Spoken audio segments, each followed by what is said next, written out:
Почитувани гледачи и слушатели на Радио Пела, вон билансна евиденција од Вангел Божиновски е книгата за која разговараме во ова интервју. Наш соговорник е авторот на книгата, Вангел Божиновски.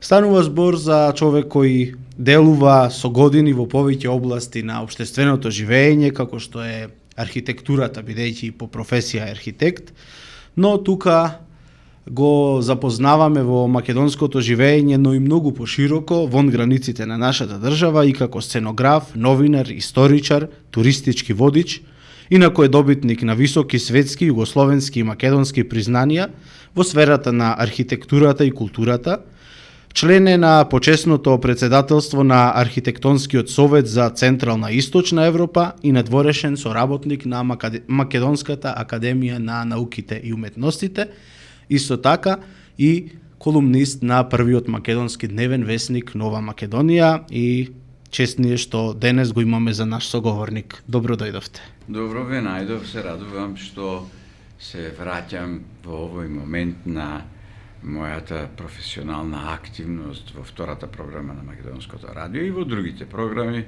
Јас бев и програмски директор на Македонската радио телевизија, така да ова ми е како да сум дома. Многу ни е мило што така се чувствувате и што на некој начин продолжува и се подсетува сето она. Но синоќа во Прилеп, во градската библиотека Борка Талевски, се случи промоцијата на вашата втора авторска книга, иако како коавтор се појавувате и на други книги, но станува збор за книгата со еден специфичен наслов, вон билансна евиденција. Ајде малку да го појасниме насловот и да поразговараме околу самата книга. Добро. Значи, насловот го одбрав со оглед на тоа дека покрај множеството различни профили, јас сум се занимавал како радијално со проблемот на осознавање, сознание, така што мене ми е странно размислувањето да експертизам, па има едни експерти за едно за друго. Јас сум се дружил со различен профил на луѓе, еден многу успешен ведар македонец бизнисмен го спомна во еден разговор тој силогизам вон билансна евиденција. Јас го прашав што значи тоа и потоа одлучив тоа да биде наслов. Јас веќе во тоа време ја подготвував книгата. Еве зошто. Значи, тоа е терминологија книговодствена. Толку е навидум далеку од уметност, творечки дисциплини како архитектура, сликарство, музика и така натаму и така натаму. Меѓутоа, дефиницијата за тој наслов е: вие имате фирма. Фирмата има средства кои се во оптек и тие влегуваат во билансот, купено, продадено, долгува, побарува и така натаму. Но има еден термин кој се вика вон билансна евиденција. Тоа значи вие имате богатство во фирмата поради разни причини. Најмногу поради тоа што во тој момент постојат некакви законски регулативи кои мораат да бидат исполнети за вие тој капитал да го пуштите во оптек. Кога би го пуштиле во оптек, вас на прв поглед ви се чини дека ќе донесе богатство, на втор поглед со оглед на законската регулатива се плашите кои се обврските кои ќе ви ги донесе тоа. Книгата зборува за вонбилансната евиденција на Македонија и за едно огромно богатство, море од богатство, кое Македонија го содржи, а се наоѓа во сферата на археологијата и историјата, и ние се плашиме да го искористиме за да не се налути некој. Тоа не е разумна причина да го направите, но во вас стои нешто кое ви е наметнато да размислувате. Ај добро, остај го тоа, кој знае што ќе се случи. Генерално и низ моето искуство, кога сум разговарал на таа тема, луѓето што се експерти викаат да не се налутат грците. Генерално е тоа. И сега врз основа на тоа неразбирливо зашто би се налутили и можда и знаеме зашто би се налутили, па и ако се налутат, останува неискористена. Оваа книга е полна со податоци кои се однесуваат на тоа богатство и пренесено е во бројки. Кои се бројките? Бројките за археологијата не треба да се бараат во службените известувања, туку треба да се бараат во известувањата поврзани со црната археологија. Таквите известувања нам ни се чинат како дека се тајни, меѓутоа не се тајни. Црната археологија е контролирана повеќе отколку што е службената археологија, затоа што се вртат многу пари. Најлесна заработувачка во светот од сите стопански активности е археологија. Затоа множество моќници се занимаваат со тоа. Ако отворите, мислам дека човекот се викаше Дейвид Гил и тој службено известува генерално за потребите на англиската бирократија. Меѓутоа, тоа се објавува на интернет и јас не знам како стигнав до тој податок и ме интересираше не во светот, што е во Македонија. Сега ги изнесувам податоците.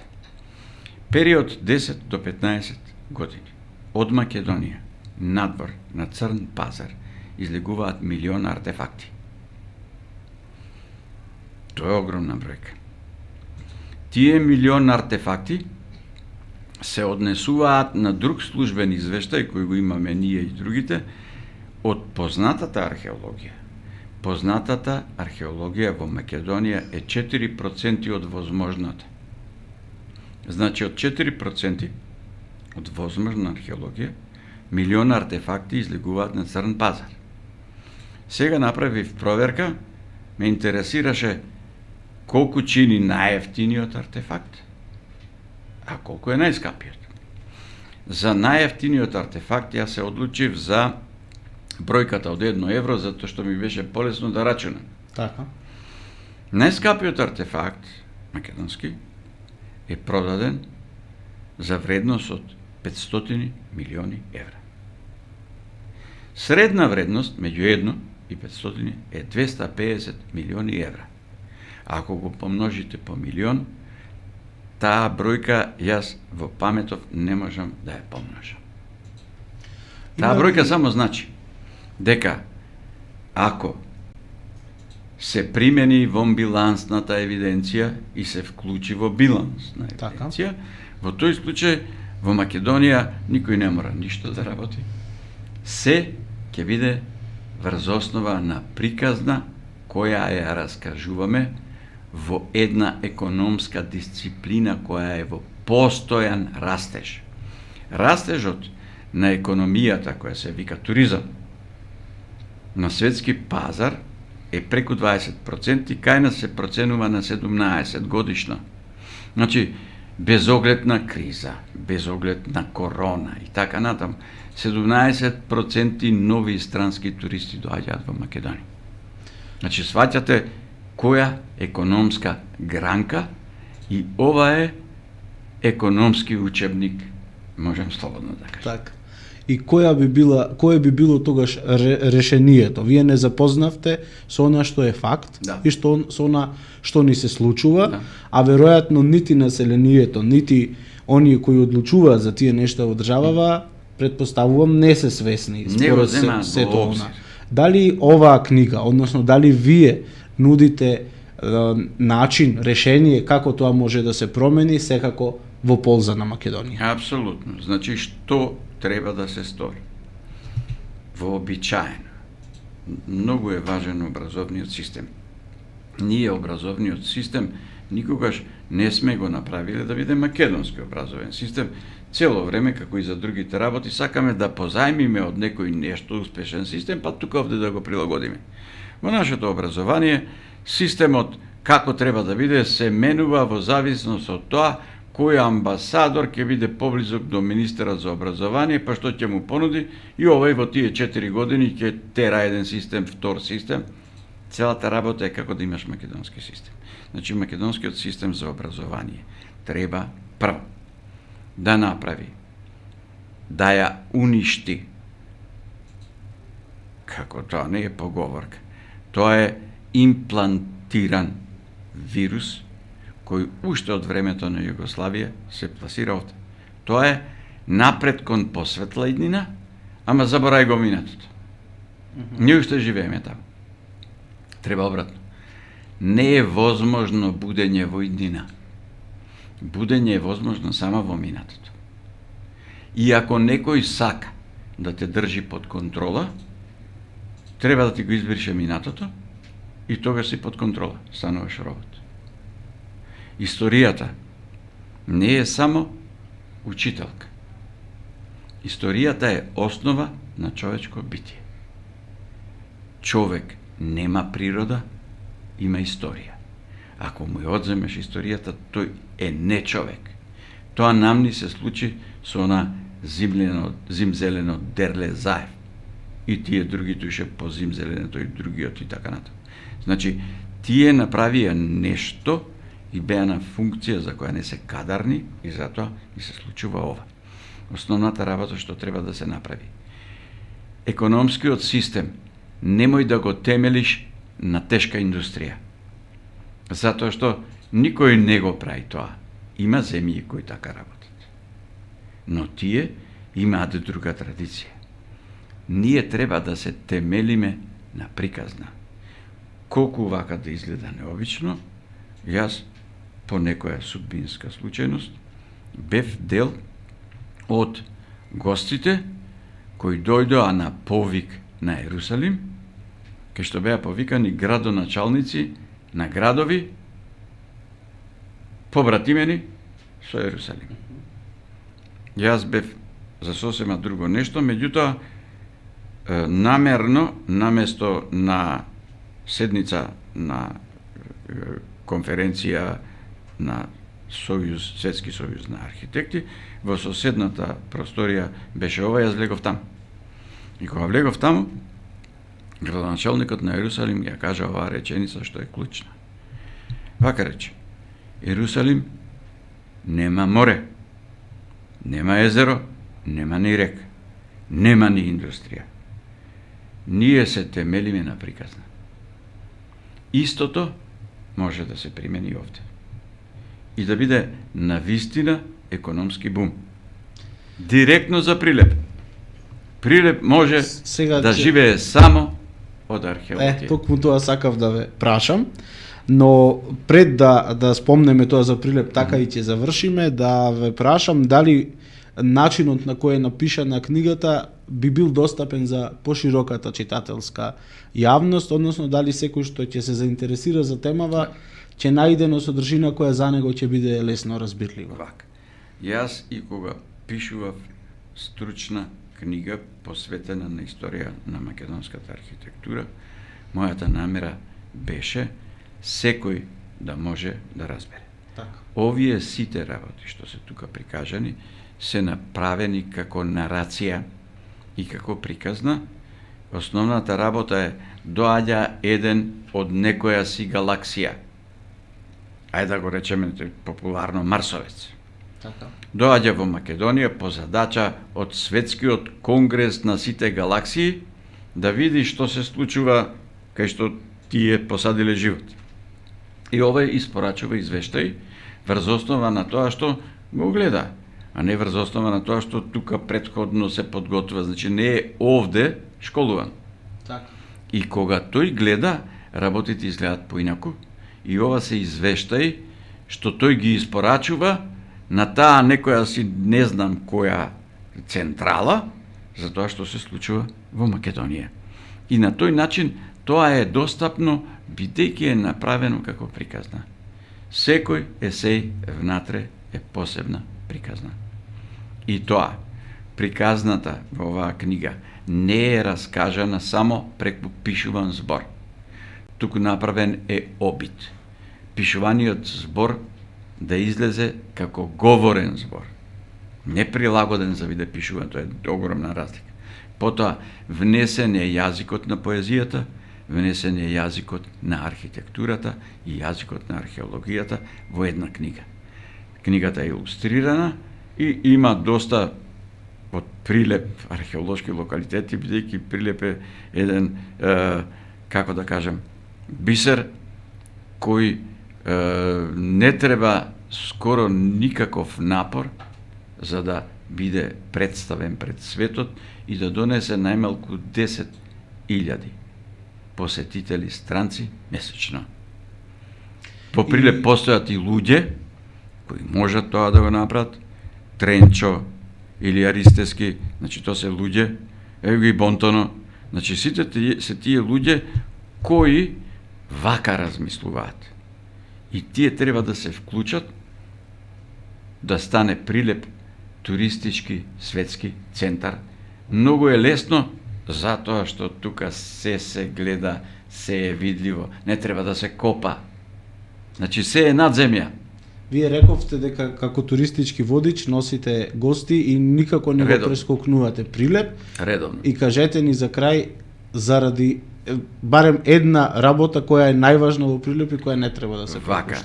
Значи прво, самата топографија на Прилеп, кога ќе видите кој број на карпите е напишан, обележан, тоа јас не гледам дека го има на свет. Натамо треба да сватите, за да можат и другите луѓе на овој полуостров да сватат зошто во сите географски карти до 1804 година од сека Македонски полуостров ние сме староседелци врз основа на тие карпи. Прво, сите прилепчани мора да одат во музеј да го видат најстариот надземен храм. Никој во светот нема оригинален олтар, прикажан во никаков музеј, во нивните музеи го нема, нити го има во нивната литература. Ние, благодарејќи на Благоја Китановски, го имаме овде и тој треба да стои затворен во непробојно стакло со двајца стражари. И така да се прикажува на странците.